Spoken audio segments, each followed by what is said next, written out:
We're continuing our Srimad Bhagavatam. Oh, look, I am bleeding. I knew that would happen. But that's okay. You guys get We're continuing our Srimad Bhagavatam. Ecstatic enough kirtan, it makes me bleed. It's good for me. That means we did it right. Yes. But to some degree. Yes. I just played the mridanga a little wrong to start bleeding. But anyhow, we are continuing our Bhagavatam here. Before we begin, we will... last night I actually felt bad. We had a new person and I got excited talking, but I never honored. I remembered beforehand, but then I was like, no, I'll just read a little bit and then I'll do it. But then I forgot to honor the Guru Varga here, which is actually improper. Somehow by their mercy, the last one, okay. Om Gyana Timirandasya Gyana Jana Shalakaya Chakshiram Militam Yena Tasmai Shri Chaitanya Manobishtam Stapitam Yena Bhutale Svayam Rupa Gadalaya Pudati Svapadantikam Vandeham Shri Guru Shri Yuta Parakalam Shri Guru Vaishnavascha Shri Rupa Sahajatam Sahagana Radhanatam Tamsadeva Sarvaitam Samadhitam Harijana Sahitam Krishna Chaitanya Deva Shri Radha Krishna Radhan Sahagana Lalita Shri Krishna Bhaktitamscha He Krishna Karuna Sindhu Dinabhakta Jagapite Gopasha Gopika Kanta Radhakanta Namostate Tapta Kanchana Gaurani Radhi Vrindavaneshwari Shabani Sudhiri Nirvini Bhaktakalpatarubhyashta Kripasamidhe Vacha Patitanam Pavanebhyo Namo Namah Jai Shri Krishna Chaitanya Prabhu Namo Vishnu Padaya Krishna Krishnaya Bhutale Srimate Bhaktivedanta Swami Namine Namaste Saraswati Devi Gauravani Pracharine Vishesha Shrindari Krishnatharine Jai Shri Krishna Chaitanya Prabhu Nityananda Shri Advaita Gadadhara Sivasari Gaura Bhaktivinoda Hare Krishna Krishna Krishna Hare Hare Hare Rama Hare Rama Rama Hare Hare.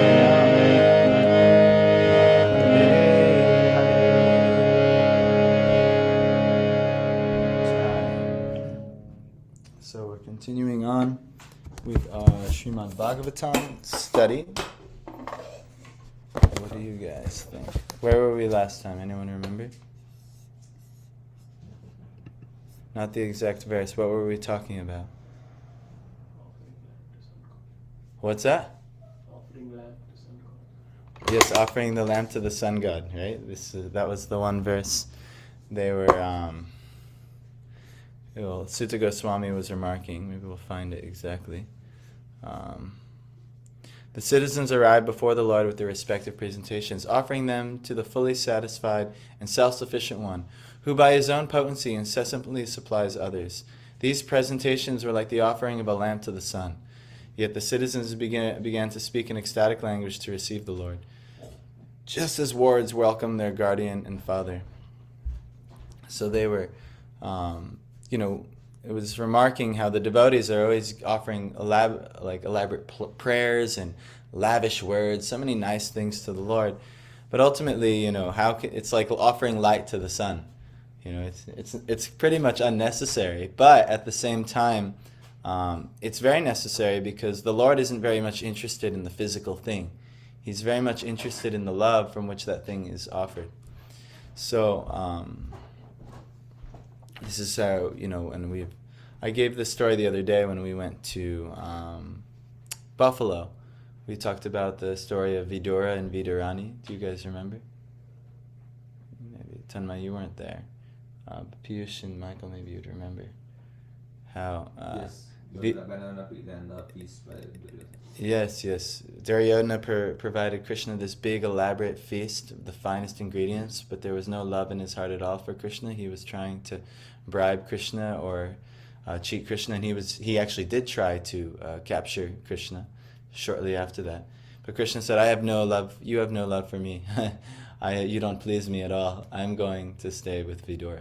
So he stayed with Vidura, and Vidura, before Vidura got there, it was just Vidura's wife, and she was serving Krishna with so much love and ecstasy that as she was peeling bananas to give him bananas, she is giving him banana peels instead. But there was so much love in the offering of the banana peels that Krishna didn't mind. He liked the banana peels. Ooh, this is very tasty. Why? Because there was so much love. That's what he's looking for. He doesn't need bananas. Krishna has, he's the creator of everything.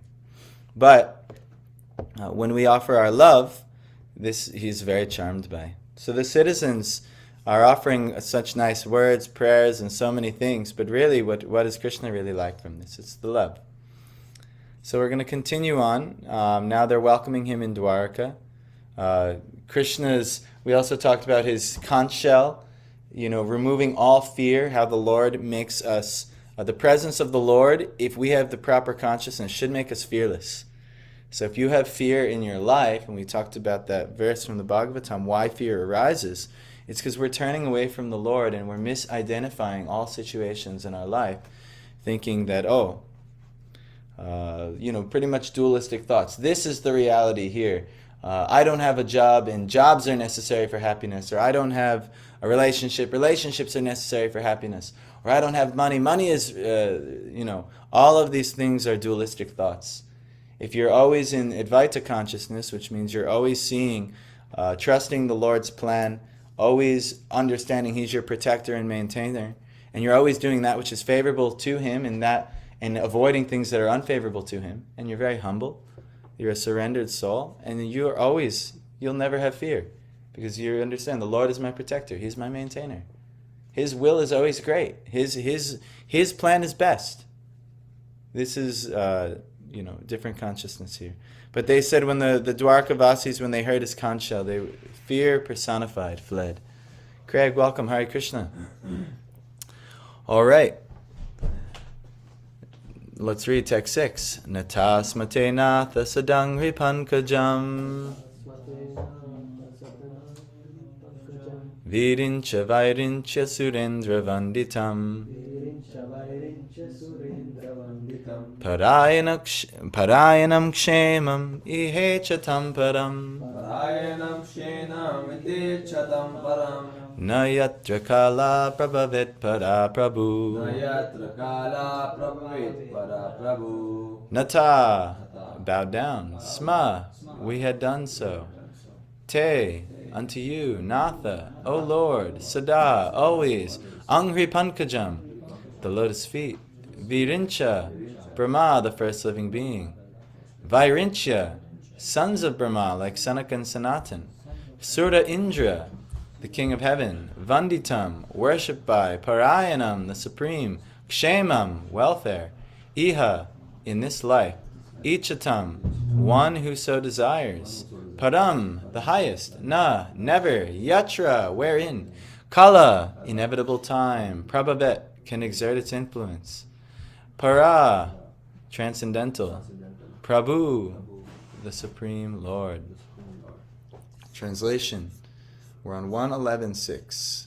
The citizens said, O Lord, you are worshipped by all the demigods, like Brahma, the four sanas, and even the King of Heaven.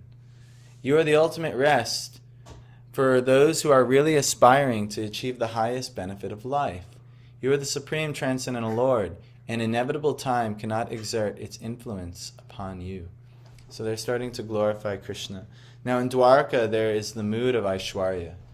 Aishwarya means Krishna has two influences. One is Aishwarya, how opulent, how total opulent he is, and then other is his Madhurya, how sweet he is. So both of those things are running simultaneously. But depending on the mood of the devotees, Krishna's Aishwarya or Madhurya will become more prominent. So in Dwarka, Aishwarya is more prominent. So his greatness is more prominent. So naturally, all the citizens glorify him as the Supreme Lord because his greatness is so prominent. But in Vrindavan, it's opposite, actually. His Madhuryam is so prominent. And he's so sweet that actually everybody forgets he is the Supreme Lord. Even though he's doing so many things, he lifts a mountain on his pinky, he kills all kinds of demons. He's so sweet and so attractive that it's part of Krishna's plan that everyone should forget he's God. Because that makes the dealings so much more sweet.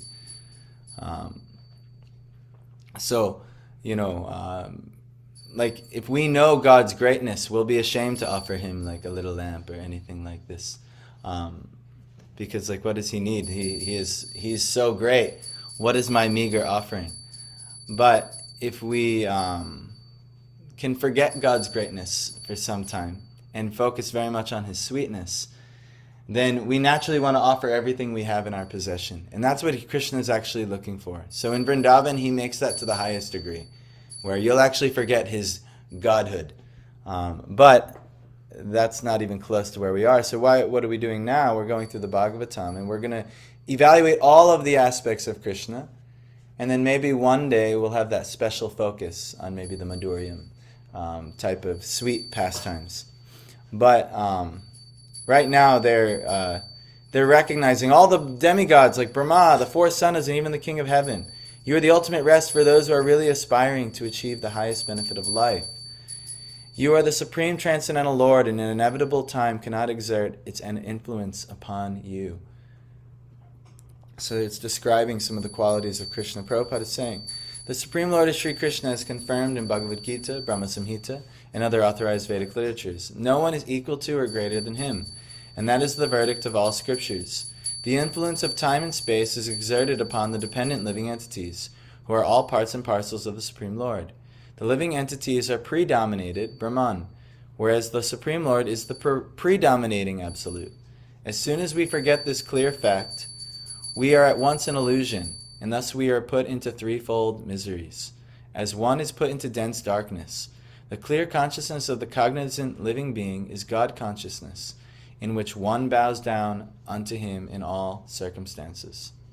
So the main difference between us and the Lord is we're all absolute, we're all spirit, we're all Brahman, but the Lord is predominant, meaning he's controlling all energies, and us, we are predominated, meaning we are controlled by all energies. Piyush was remarking before how he saw how tired I was, and how tired he was, and how tired Tanmay was, and even Michael had a long bout of sleep in the middle of the day yesterday.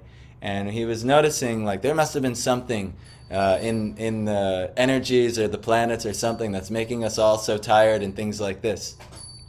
And I don't know, we didn't check the astrology, I couldn't really tell you. But I said, yeah, maybe it's likely. Why? Because we're predominated. We are controlled by the energies of the Lord, namely the illusory energy Maya, and then also the Swarup Shakti, the spiritual energy of the Lord. So, I don't know if you guys noticed though, when we did that final kirtan, we all woke right up.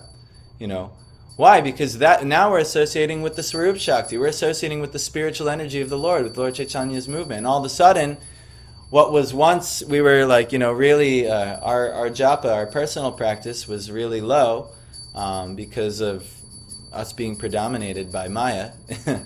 But then all of a sudden, as soon as we get into the spiritual process, then all of a sudden we get very enlivened. So this is our nature. We're predominated. And the Lord, his nature is to predominate. And whether it's his illusory energy Maya or it's his spiritual energy himself, that's up to us. We choose that. But no matter what we choose, we're going to get predominated. We're going to get dominated by it. So get dominated by the Lord. That's the recommendation here. So that's why we're doing this. We're reading Bhagavatam. We're putting our consciousness in such a place that we're offering it to the Lord, ultimately to be dominated.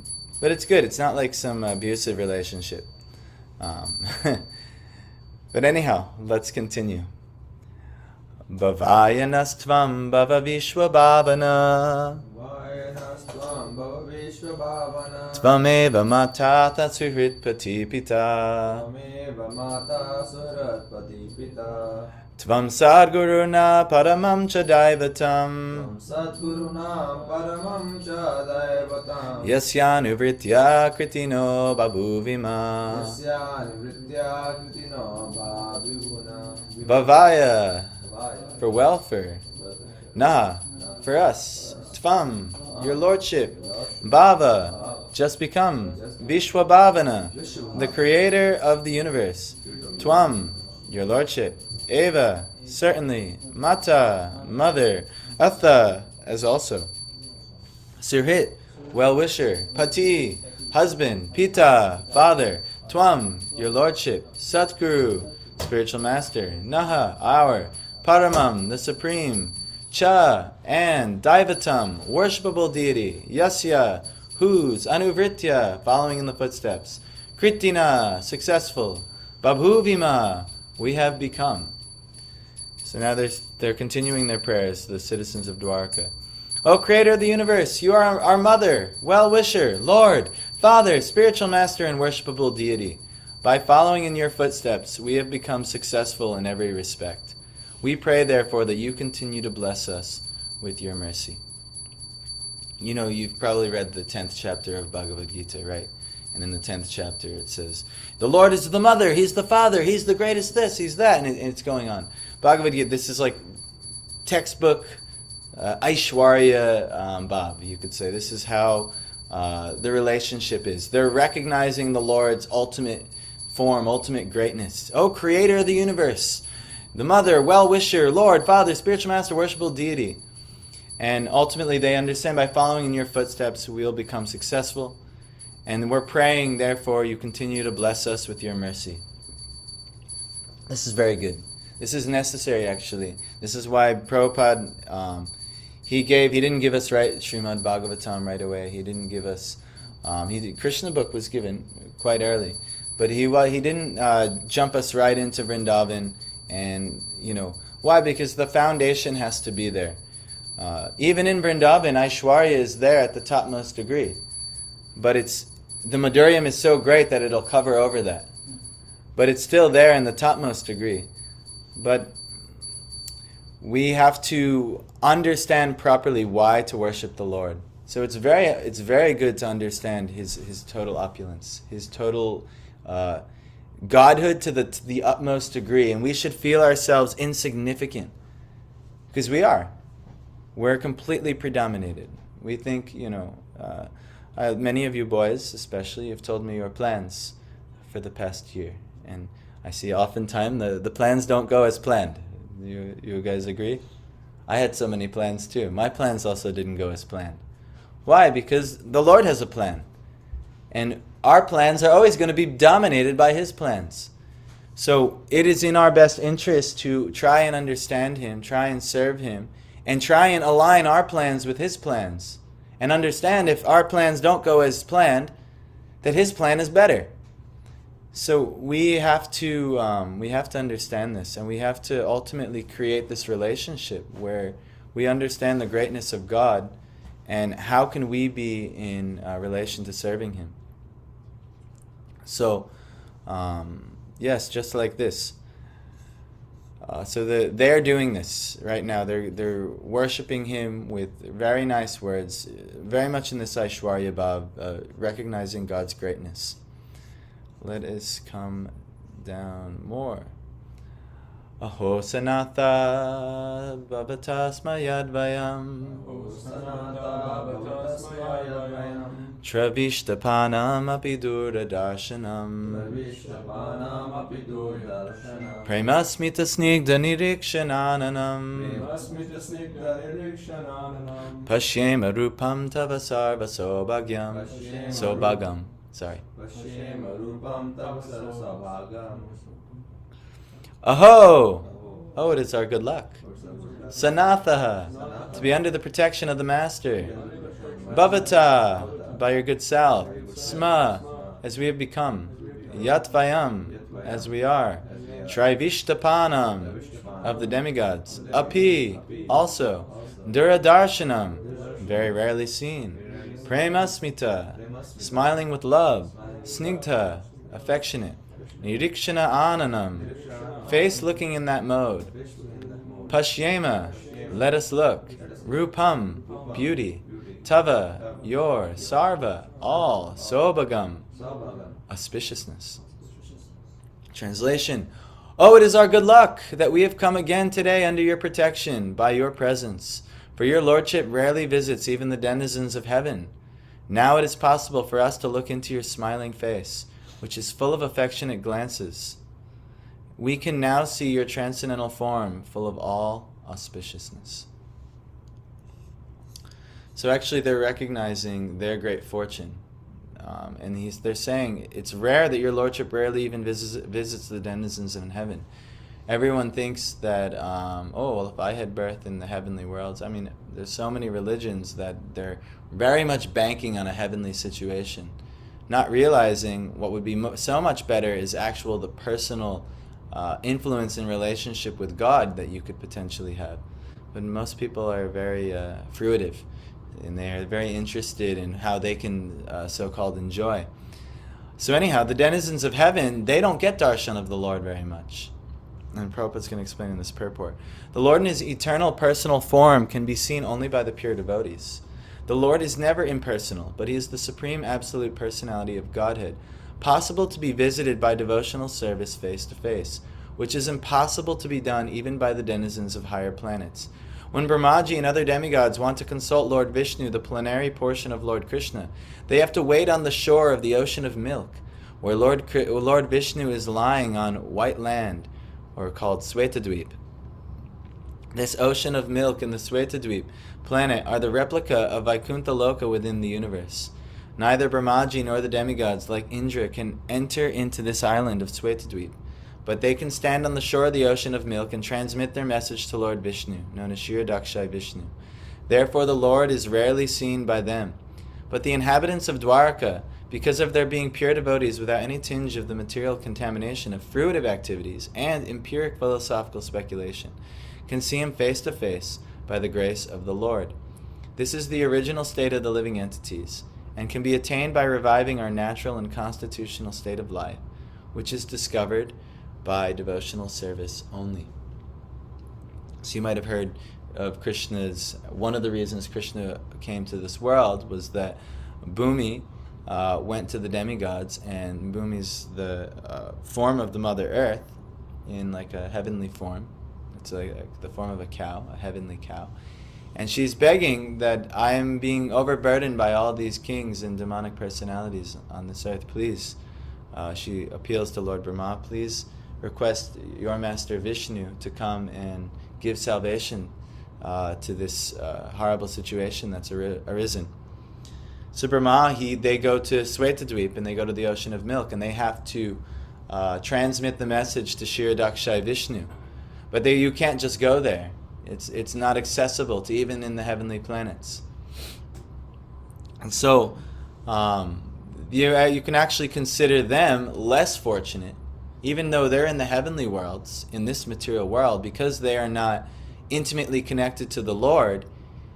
They're not personally in association with him. In Vaikuntha, in the spiritual world, that's not the case. All the tiers, we got some really nice map recently. Do you guys remember we opened it up, that giant map? Anyone see it? Actually, it was in Nishinga's box. My wife took it, and she's apparently going to frame it. Who knows when that'll happen? But anyway, it gives like a map of the spiritual world and what it looks like. And in all the tiers of the spiritual world, there's different planets in which you can serve a different form of the Lord. And now some people are very, much in Aishwarya Bhav completely. They're going to serve Narayan in the Vaikuntha planets. And there's different forms of Narayan, infinite forms of Narayan, for infinite type of Vaikuntha planets. Then those who actually have an even more dear Bhav to the Lord might have some specialized world, like there's an Ayodhya world where the Lord is in the form of Lord Ram.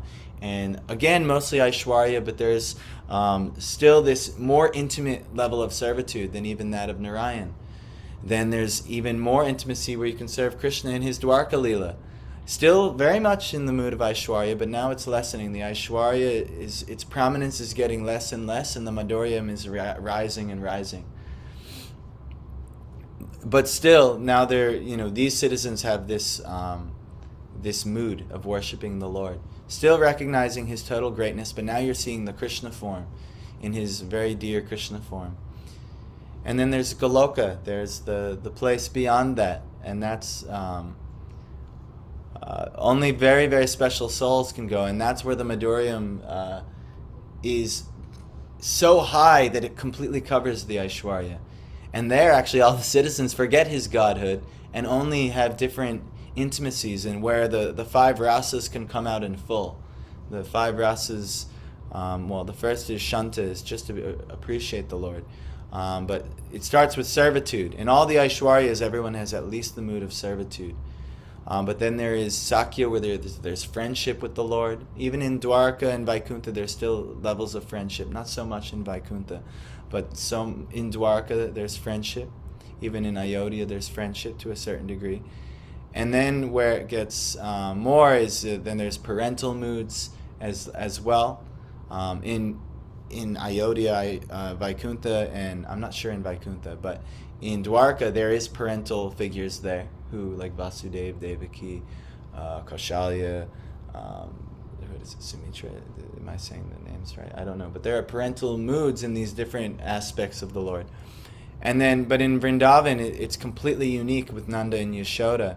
They're completely so affectionate to the Lord that they're unaware of his godhood position. In every other place, they're aware of Krishna's godhood. And then, what's that? The butter thief. Yes, in the butter thief pastime. Scolding.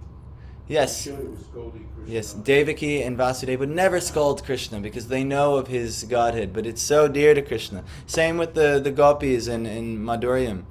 They also, may time to time recognize Krishna's godhood, but they're also always chastising and scolding Krishna and remarking how naughty he is and how inappropriate he is, like this.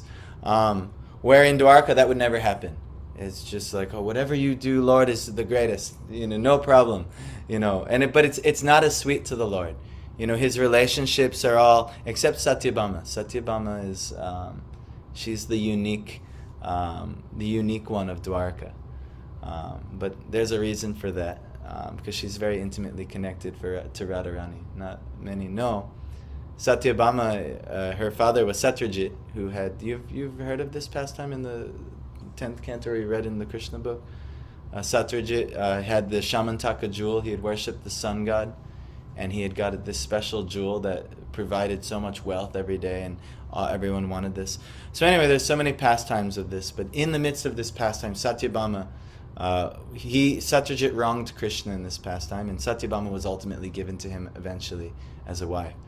But interestingly enough, when Krishna had left Vrindavan, there was an aspect of Radharani that also left this world and she was known as a great worshipper of the sun god in Vrindavan. That was always her role. Her mother-in-law would always have her worship the sun god. And it's said that when she left, the portion of her that did leave, there's elements, Krishna and Radharani never leave Vrindavan. But in Bhoma Vrindavan, the manifestation, just to show us the separation mood, as Krishna left, he also never leaves, but in the pastime he leaves. And Radharani left, she also never leaves. It's said that she went to the sun god, and all she wanted to do, pray to the sun god, is I want to be with Krishna. So she took birth down under Satyajit as Satyabhama and was eventually given to Krishna. So anyway, so she had a very special mood. But other than her, everyone is very submissive to Krishna, which is fine, but it's not so flavorful for Krishna. Krishna likes a little masti. He likes a little bit of playfulness. Masti is, if you don't know, Craig, it's in like teasing. So, mischievousness, yeah, he likes that a little bit. It makes the flavor of the relationship nicer. So anyhow, this is only reserved for the residents of Vrindavan, but Satyabhama was the rare one because she's very intimately connected to Radharani, who got to experience that with Krishna even in Dwarka. But anyhow,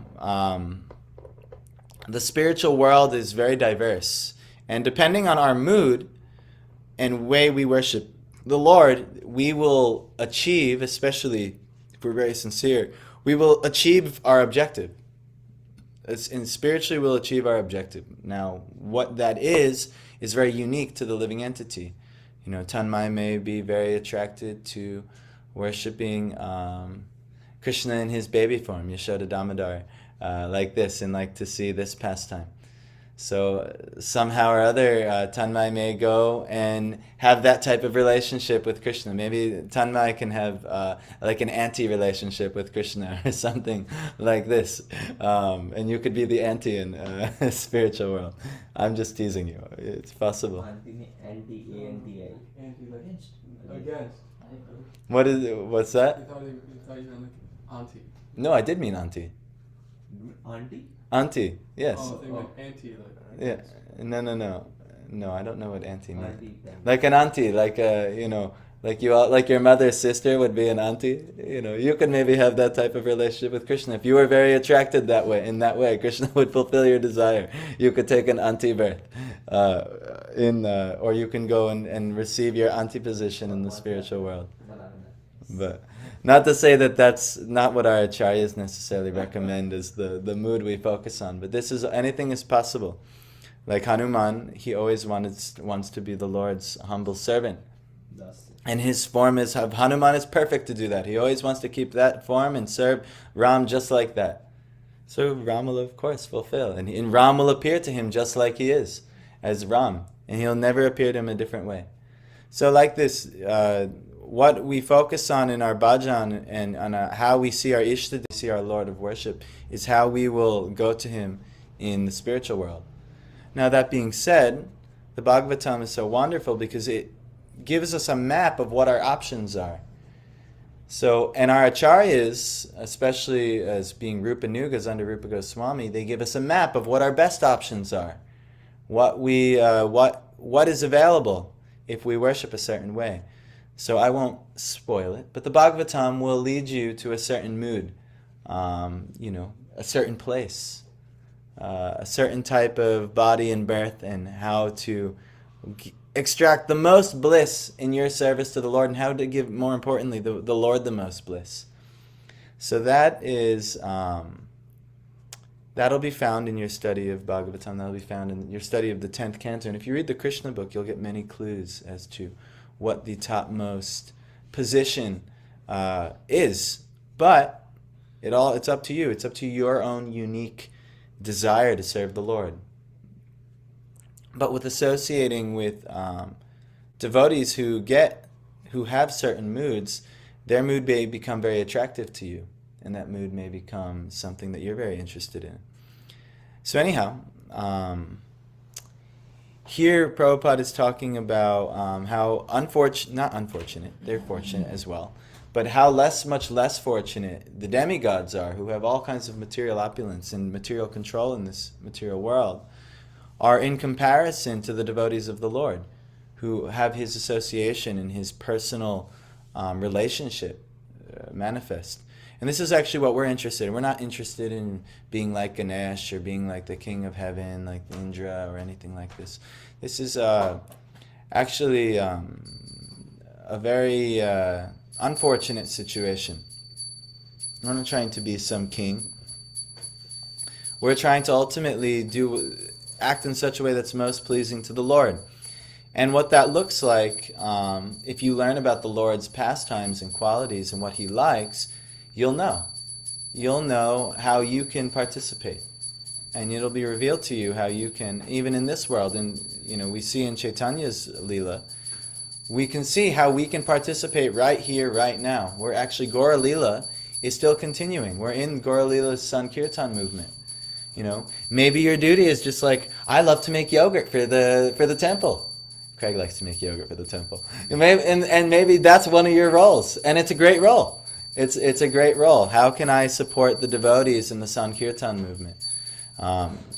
So that's here for right now, but we can also have the vision of what the spiritual world looks like and potentially cultivate what our ultimate service to the spiritual world could be, in Krishna's pastimes could be.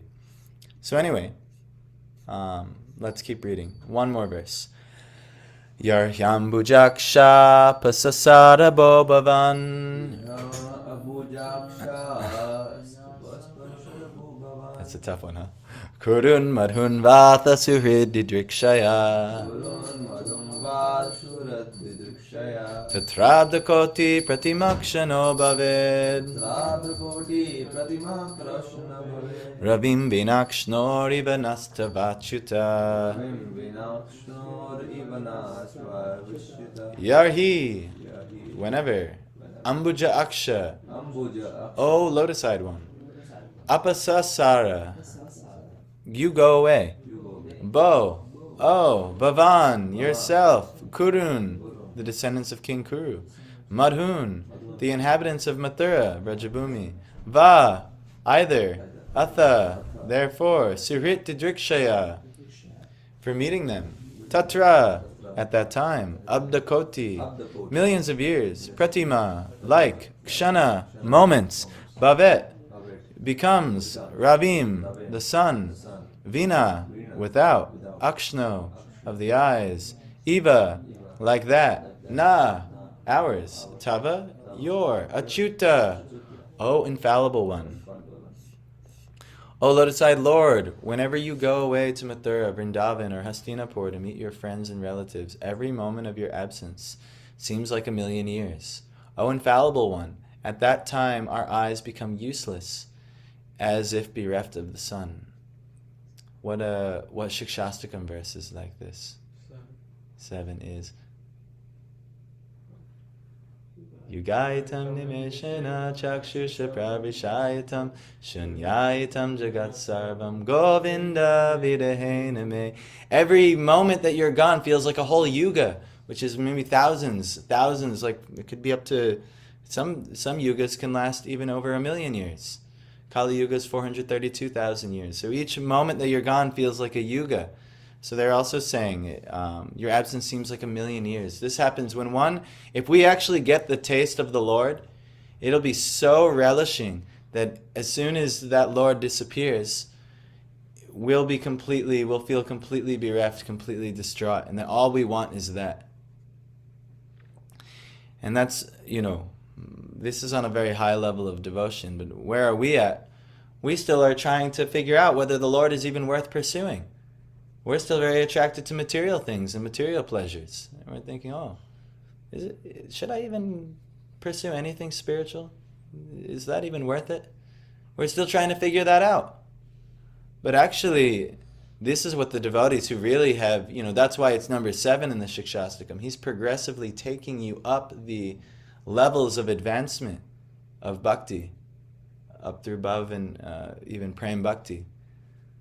That's why that's one of the last verses. But in the first verses, it says, I'm so unfortunate, I don't even have a taste.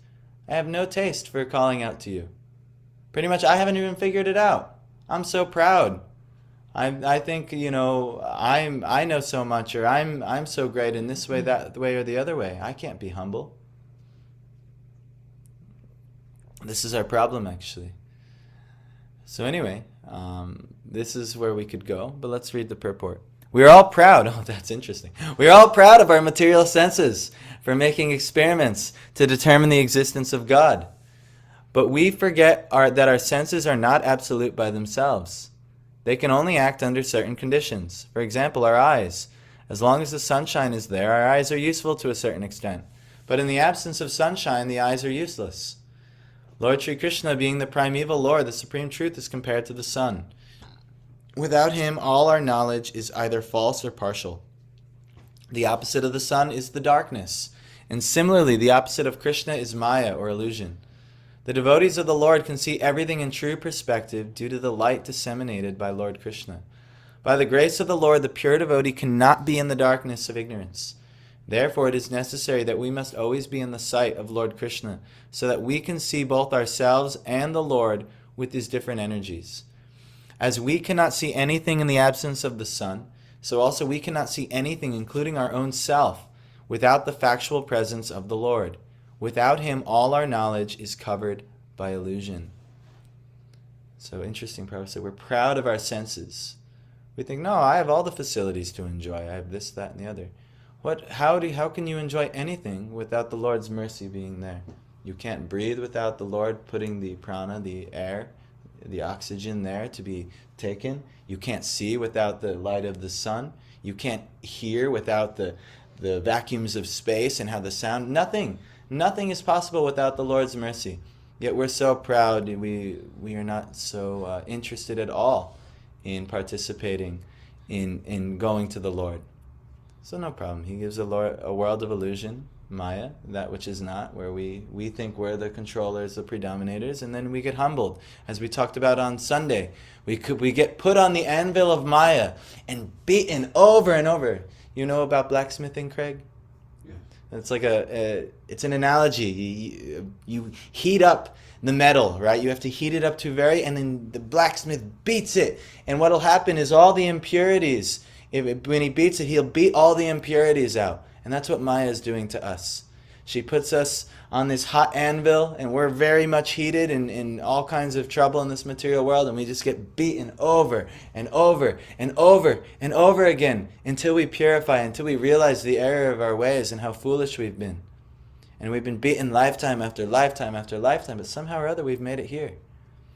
Where now we're recognizing the necessity to get out of this illusion and to turn to the Lord, because that's all, everything's being provided by the Lord. Why not be a little grateful? Why not recognize that giving water to the roots will nourish all of us? And not try to selfishly extract all for myself, like some crazy little leaf, or even worse, try and disconnect from the plant and see if we can go off on our own and harvest some water. So anyhow, this is our position. But this is a different, what a paradigm shift to go from that to being, whenever you go away, every moment of your absence seems like a million years. You know, the devotees feel this oftentimes from each other. You know, being bereft of devotee association. Many of us can't wait till the devotee association, goes away. Like, all right, when is this going to end now? I got this to do, I got that to do, and I got this to do. Right? This is, many of us, that's our, come on, time's ticking, I gotta go. I got more important things to do. There is nothing more important. There is nothing more important than your devotional life. I don't care what's going on with this material acquisition or that and the other thing. Your devotional life should always be the number one thing. And if you do have some material thing going on, like, okay, let's say I have this thing. That thing should absolutely be in relation to the Lord. This needs to be done so the Lord's services can go on better. Otherwise, it's useless. No matter what's going on, I mean, I have this other property right now. We have this other property, technically in my, But unless, there's so many things that have to be done there. But unless it's practical for service to the Lord, it's just a waste of time. Why do any type of work there, anything like that, unless it's for the Lord's service? So unless I can figure out a way, or we can all as a collective figure out a way to use it in the Lord's service, what good is it? At some point, I think when my child is here, it will be necessary to use in the Lord's service. But as of right now, that's not the prime thing is this, and you guys, at least from what I can see. But anyhow, this is our position. We're too proud. We're too proud of how we extract pleasure, not realizing it's the Lord giving the pleasure in the first place. And if we are cured of our madness, even for a moment, we'll realize, oh my God, I should give everything that I have to you. I should give every waking second I have of the day.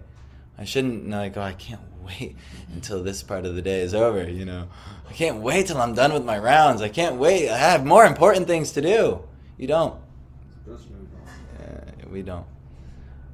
But we have, so this should be our life and soul.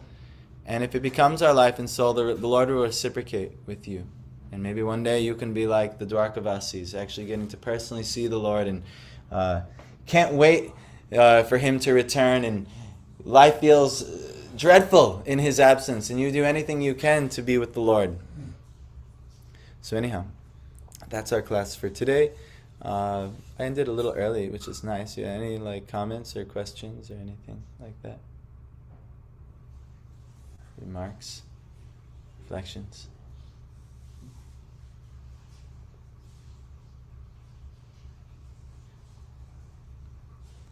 Everyone is either completely in awe or completely like, I have things to do, come on now. No problem.